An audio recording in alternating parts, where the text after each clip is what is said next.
They don't want what we know out there. How a person can go from really almost nothing to becoming a millionaire by owning rental properties. He would always buy these flip houses, and I just remember thinking, this guy is crazy. Why would he buy that house? In the past decade, there's been a huge surge in the peer-to-peer short-term rental market. Become an insider. So you have to know the rules before you get the game. Every second counts. So make every second count. Welcome to the Real Estate Jam. Whether you're just beginning or the best of the best, we're glad you're here. We will share successes, failures, and strategies for the action-taking real estate investor. And now to your hosts, JD and Melissa.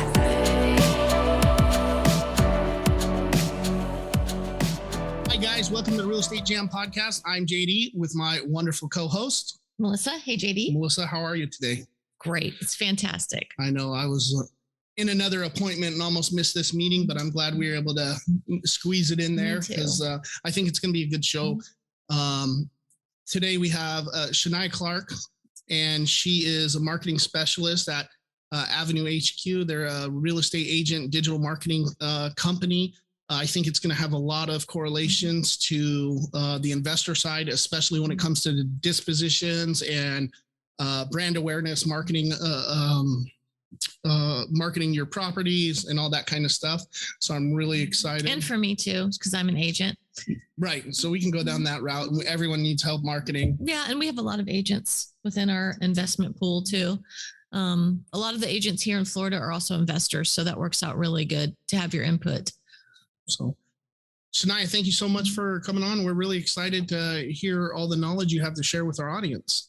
Yeah, happy to be here. Thanks so much for having me. Awesome.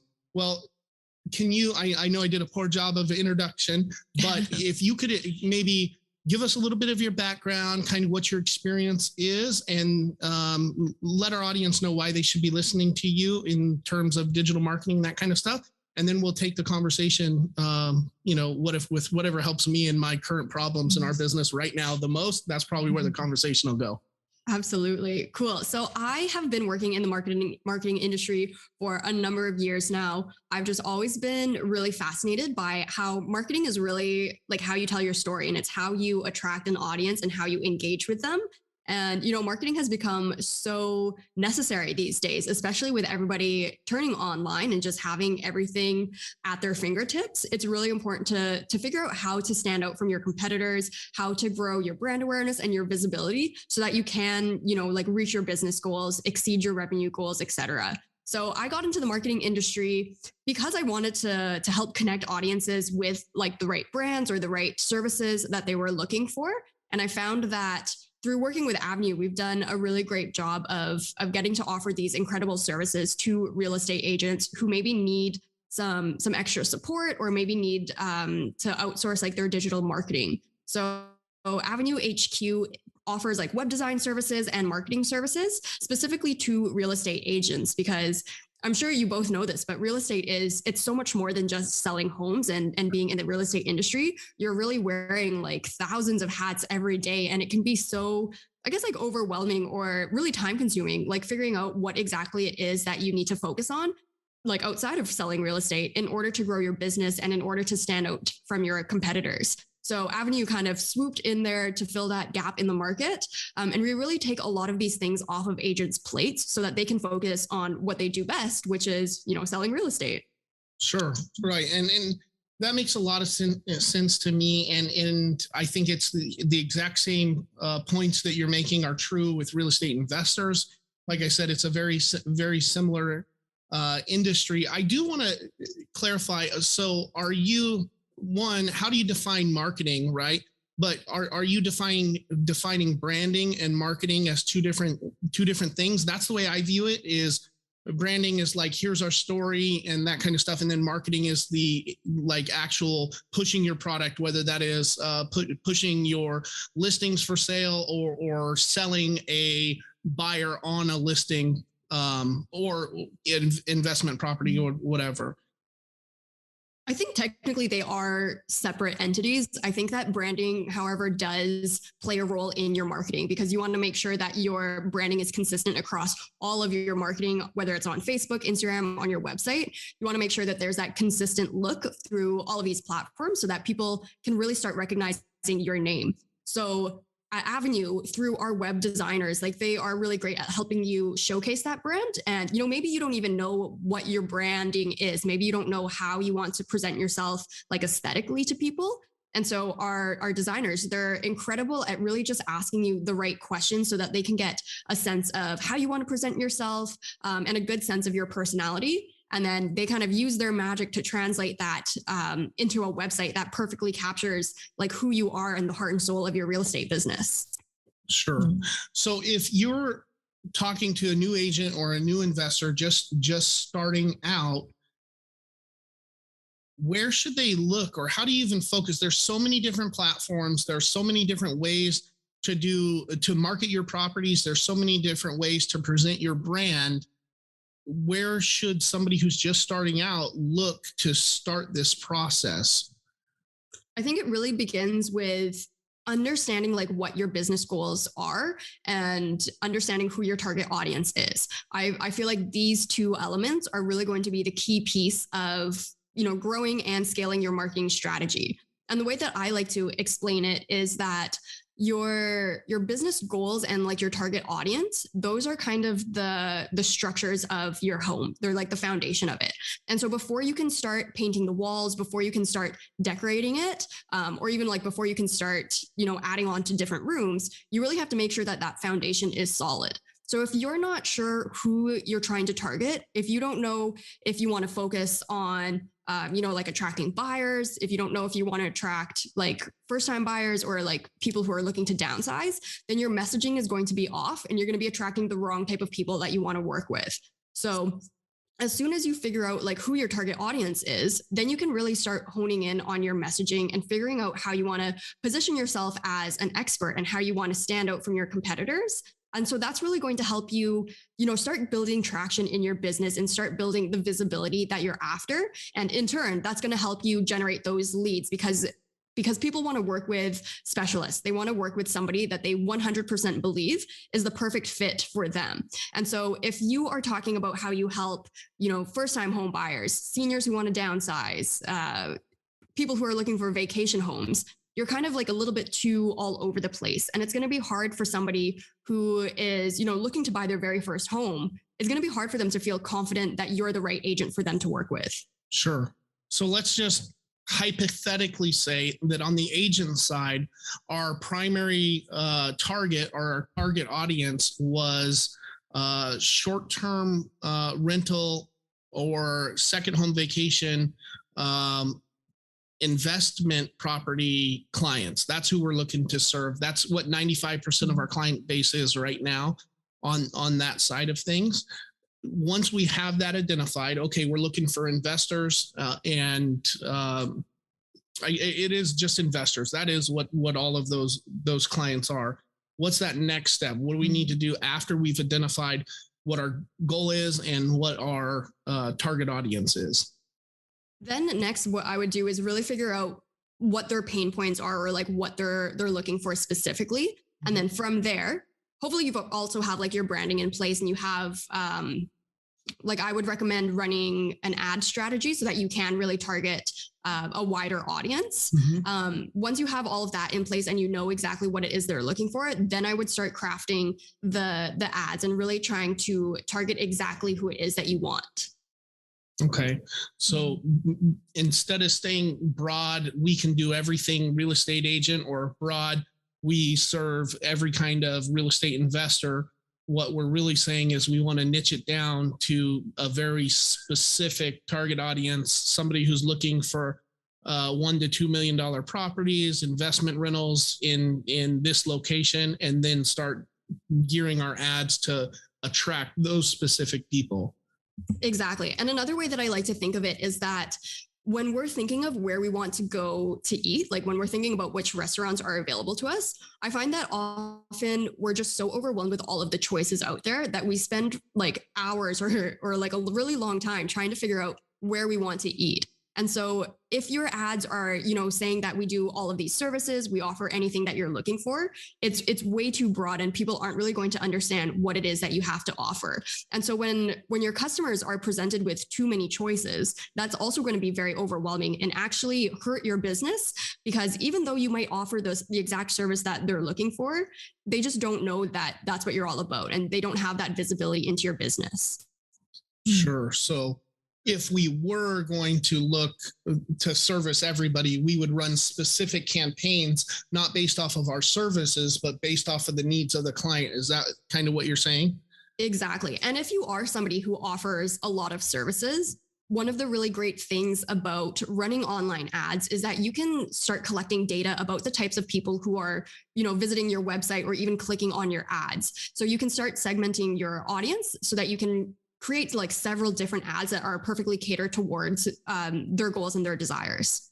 When you're talking about ads, it sounds like you're speaking about like Facebook ads or something like that. Or are you also talking about PPC ads or listing presentations? When you're talking about ads, what are you speaking on specifically? Yeah, I definitely think that Facebook and Instagram ads are really essential. I find that those ads are really great for building that brand awareness because people who are on these platforms are generally just like passively scrolling and they're not necessarily looking to be sold.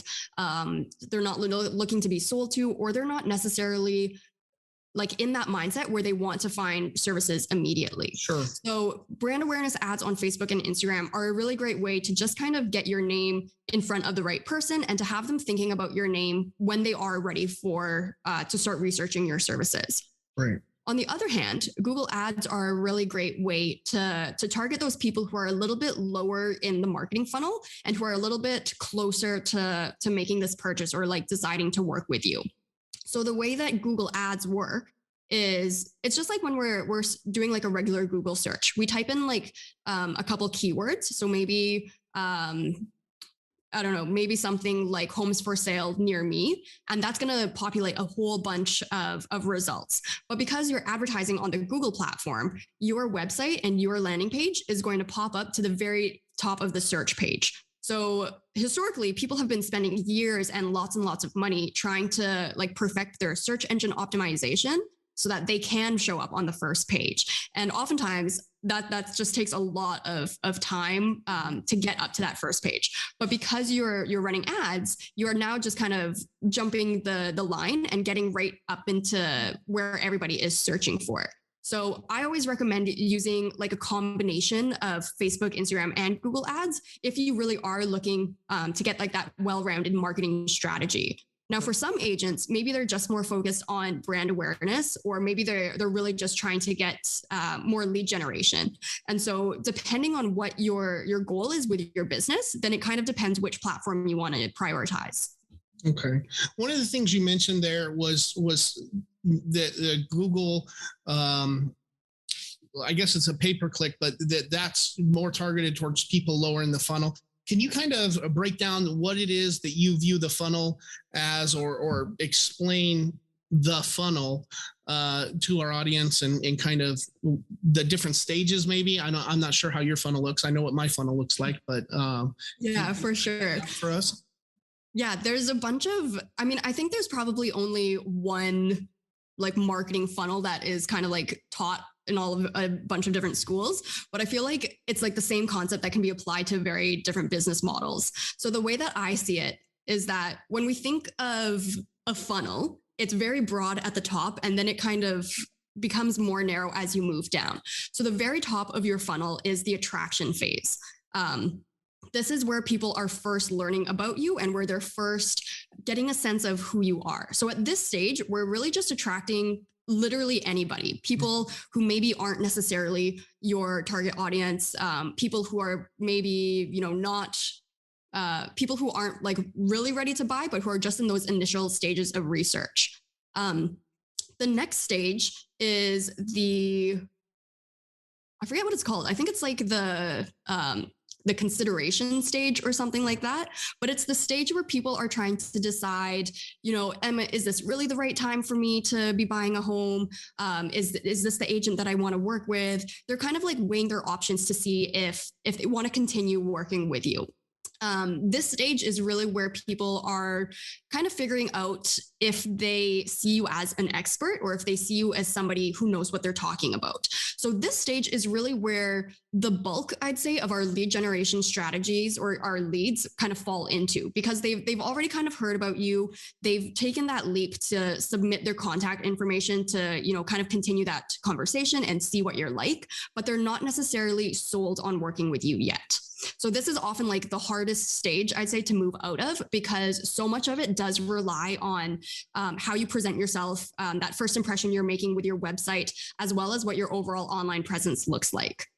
And then at the very bottom of the funnel is the buying stage. So this is the smallest part of our funnel, and it's where we're really going to attract those high quality leads who are hopefully going to become clients. At this stage of the funnel, they've worked their way through all of your resources. They've gone to interact with you a couple of times, and they're really ready to start working with you. I would say with Google Ads, a lot of the leads that come through are going to be in that consideration stage, because not only are they considering like if now is the time for them to buy the home, but they've already started their research. So now at this point, they're just kind of combing through a bunch of the different agents that they've heard of to really get a sense of what it's like working with them. Whereas on the other hand, Facebook and Instagram ads are going to be at I forget what I called it. I think I called it like the attraction stage, but it's that very first part of the top of our funnel. And so this is where we're just kind of getting everybody in. It doesn't necessarily mean that we're attracting, 100% of our target audience, but generally it's going to be around like 80 to 85% of our audience.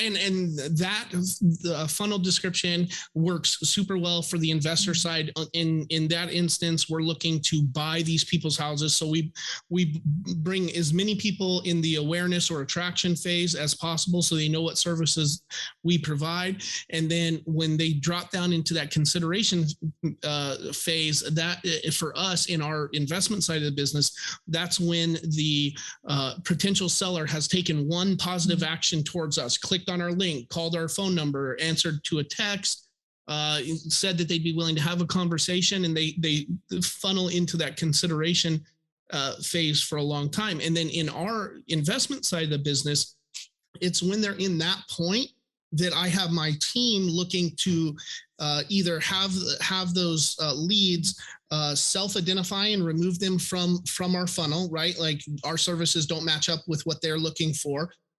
And get rid of them, or try to work them down into a smaller number of people that we can devote more time for in the buying phase. I think it works exactly the same way as you described for the investment side and for the agent side. So when they're in the consideration phase, is this something that the digital marketing, then branding, can help us filter out those people that are not there for the services that we provide, either as an agent going for listings or as an agent looking for buyers? Is that something that they funnel themselves down and we don't really have a part of that?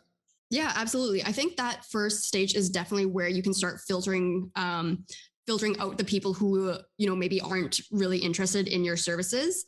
The attraction stage, I'd say, is where you start attracting those people who you hope want to work with you. So just because you're attracting, maybe you attract a buyer who, maybe now isn't the right time for them to sell their house. But just because you started attracting them, they've already entered your network. And so because they're kind of just stuck at that top of the funnel, it doesn't mean that in a couple of months or a couple of years, they can't move through the funnel later on. That top part of the funnel is really just a great way for you to get your name out there and to, I guess, like make yourself more visible and also more top of mind for people who are potentially going to be looking for your services down the road. So I think all of that makes a lot of sense. I'm just wondering, as far as the way you guys operate your business or the services that you provide, are you guys helping with like follow-up plans to stay top of mind for those people in the attraction phase until they're ready to come down to the next level? Or is that just our random ads that go out and our consistent digital presence that does that for us? Or is there some specific way to agitate them when they're ready from one phase of the funnel to the next? Yeah, definitely. So with the marketing funnel, I think a lot of it does have to do with like your follow-up strategy. And like, there is a certain amount of work that the agent or the investor has to take on upon themselves to help those leads move down the funnel, because, you know, real estate is a very saturated industry. And if you're not reaching out to these leads, like as soon as they come in, then your competitor probably is. And so there's a potential that you're going to lose this lead to another agent or investor who's able to reach out and do that follow-up. With Avenue, we don't necessarily do the follow-up for the agents because it does have to be pretty personalized, and it should be coming, you know, from your own voice, because you are like such a client-facing industry. But what we do is we help agents, I guess, get visibility into when leads are coming through, and we show them like where on their website they converted. So whether if it's they're looking at a specific listing, then that will help the agent determine like how they want to tailor their follow-up, or if they're coming in through, I don't know, maybe a different page on their website. Maybe it's, maybe they're coming through one of the resources that is offered on their website, then that's also going to alter how the agent follows up with them. So Avenue isn't necessarily, you know, sending out those follow-up emails or making those calls to those leads, but we are offering as much support as we can to the agent to make sure that they have the follow-up strategy kind of in their mind on how to approach connecting with these leads. Okay.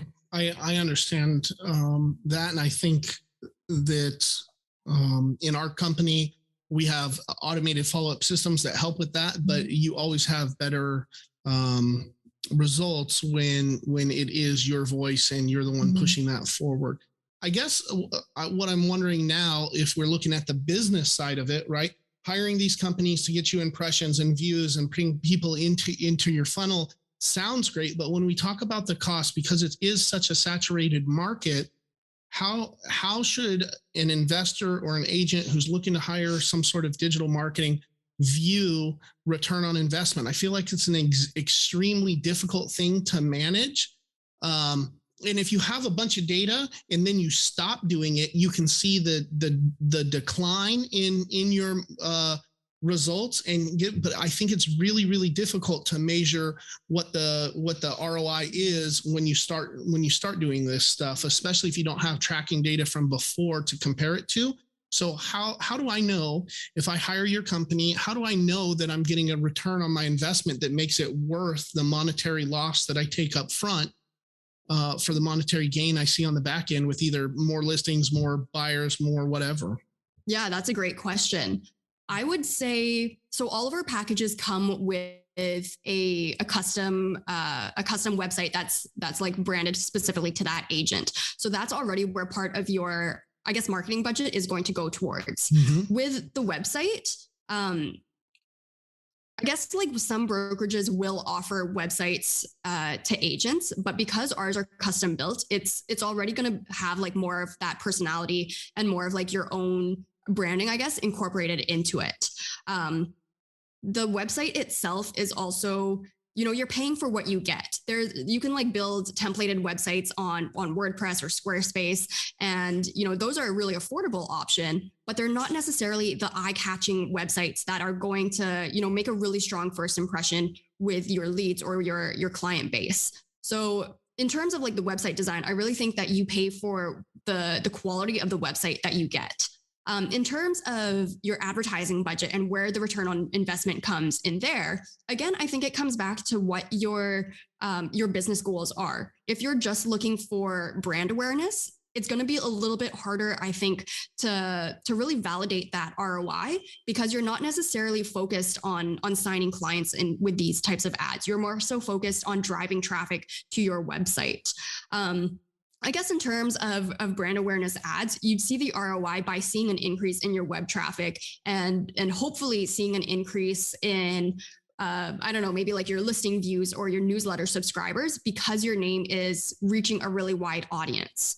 With brand awareness ads, it's not so much just centered around the brand awareness. I think there is a lot of work that you have to do with content to really solidify your expertise and to really position yourself as a thought leader. So with all of these working together, then it's going to help you generate those leads. Whereas if you are on a lead generation package, then you still have to do a little bit of work with content, but you can rely more heavily on your lead generation ads to drive that ROI.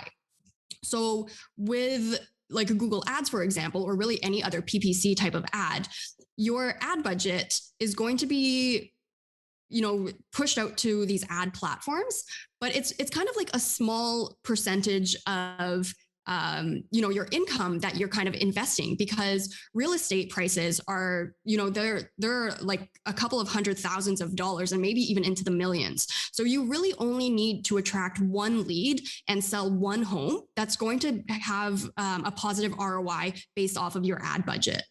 And I guess another thing with all of these ad platforms is that they gather so much data.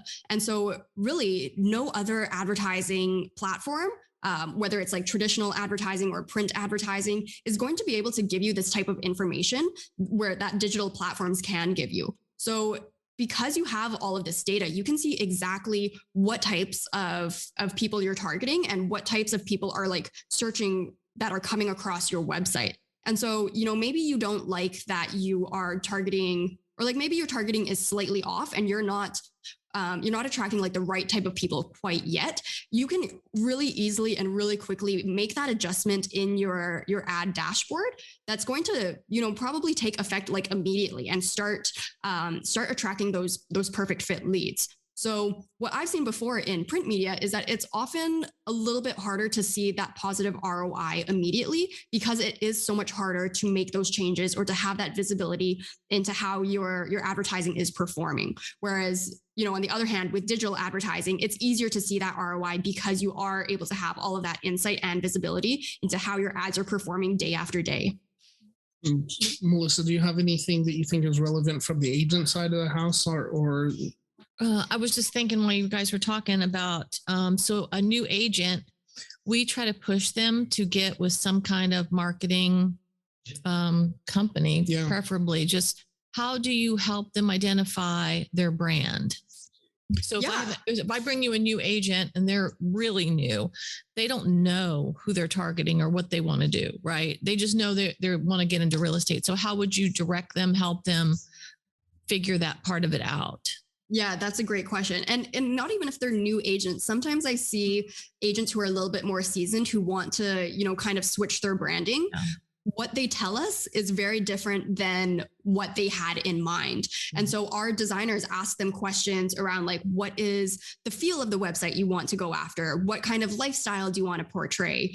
They just ask like really targeted questions that are going to help them create like these mood boards or initial sketches of the website that, it kind of works like in a review and editing kind of fashion, I guess, where, the designers create this website and they present it to agents, and hopefully we get it right on the first try, but sometimes we need to do another like minor review or like adjustment to make sure that we have that branding on point. But one of the things that Avenue does really well is we want to make sure that our agents are happy with their websites. We want to make sure that they're really proud of them and, feel comfortable showing it off, because this really is like the main portfolio of your business.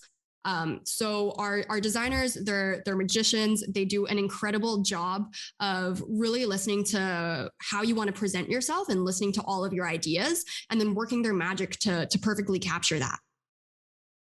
Yeah, we've struggled a little bit with that part of it. Just finding somebody who's really trying to be our voice.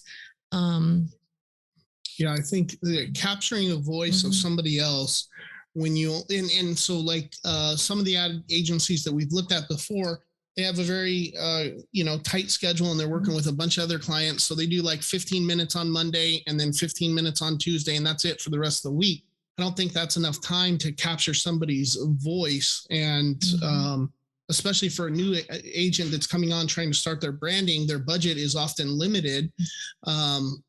So I'm not sure if minimal interaction in just a few minutes a day, you can really capture somebody's voice.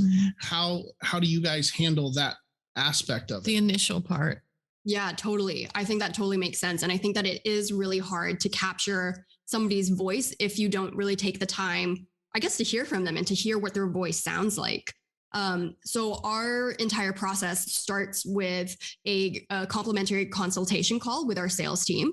And our sales team really just kind of walks you through what all of our services look like, but then they also ask you like what you're looking for and what to try to like figure out what your own business goals are.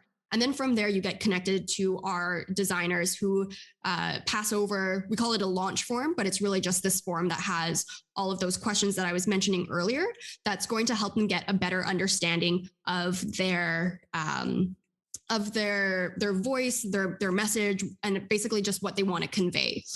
So from there, then our designers start working towards your website. They do spend a lot of time, on the individual website. I'm not entirely sure like how they, I guess, like plan their schedule around getting these websites out. But our delivery time for that first draft is, I believe, like within 7 to 10 business days.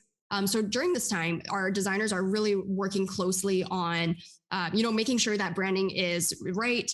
Maybe they're collaborating with like the other designers to really, kind of bounce ideas off of each other about how they want to portray maybe this story or the specific agent's style. But I do think that they do take a lot of time to really, I guess, understand where the agent is coming from. And especially if they're a new agent, maybe they don't have a lot of testimonials or experience in the real estate industry that they can pass over onto their website. And so our designers do an incredible job of making sure that new agents' websites have specific resources on it that can help them like really build their expertise and kind of fill out all of the other pages on their websites. Gotcha. So I guess, all of this is great and awesome information. But if we're talking to one of our new agents or a new investor, and I know that this is kind of subjective because you can have a website that costs $3,000 to put together to $60,000 to put together. But for a new agent coming on looking to do digital marketing, brand awareness, have the website, all of that kind of stuff, what's that price point that they need to be able to budget per month to have a positive effect? Yeah. You know what? Let me Google it right now because I don't have the prices off the top of my head. But the way that our packages are, kind of put together is that they're focused on different business objectives, I'd say. So our highest package is the Accelerate package. And this is really, your fully rounded marketing strategy as well as your website. So this one comes with the Facebook ads and Instagram ads and Google ads, as well as we do a little bit of Facebook management on your Facebook page. So we're posting, some relevant articles, we're posting real estate tips and everything like that, just to show that you are active on social media. So this one comes to about $429 a month. But I would say that this one is really for the agent who's looking to grow and scale their business.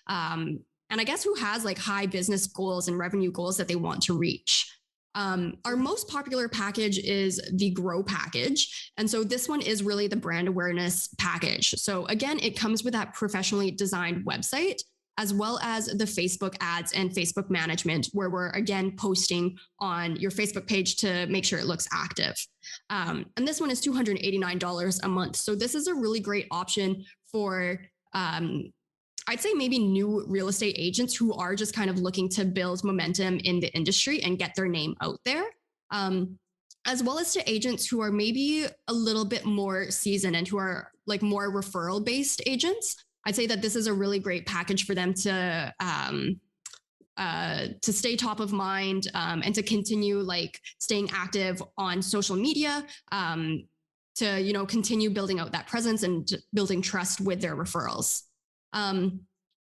We also have a packet, or I guess both of these packages also, I should mention, also come with a monthly e-newsletter. So we found that newsletters were a really great way to nurture your current, past, or potential clients, because you never know who's going to be a client, a couple months down the road. And so this is just a really great way for you to continue engaging with them and to kind of stay top of mind for them.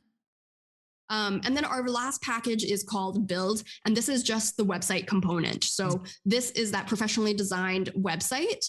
And yeah, I'd say this is a great package for agents who, maybe aren't ready to dive into like the online advertising strategy, or, maybe they have a member on their team who kind of handles that all for them. But this is a really great way to kind of get your foot into Avenue and to start testing out our services. Okay, so That's nice. go ahead. So you're saying that includes some ad spend money? Was that your question? Is that the price to manage it, and then they would have to come out of pocket for whatever the daily ad spend was, or the monthly limit on Google, or whatever it is? Right. Yeah. So these do not include the personalized ad budget, just because we found that some agents want to have a little bit more flexibility around how much they're spending every month. And maybe they find that they are a little bit more successful with Facebook ads versus Instagram ads. So they can really, kind of determine like which package is right for them and how much they want to spend on those ads. If agents aren't very like listings heavy, then, maybe they don't want to spend so much. They don't want to have so much of their ad budget going towards listings for a few months or something like that.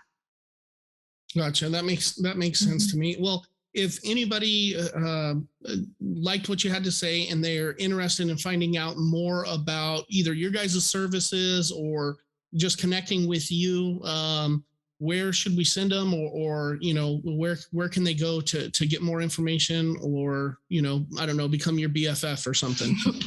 Yeah, for sure. They can find us. Our website is avenuehq.com, or we are at Meet Avenue on Instagram and Facebook. And so if you have any questions, if you really enjoyed anything that you heard on this podcast, then I invite you to send us a message on any of our platforms, and it will probably be me responding. But yeah, our whole team will be happy to connect with you. Awesome. That's really great. We really appreciate you coming on. There's a ton of information that I think is applicable on both sides of the house. Yeah, thank you so much for having me as well. This was great. Thank you.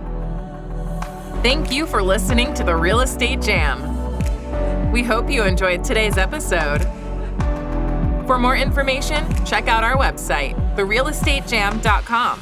Or find us on Instagram, Facebook, and Twitter at The Real Estate Jam.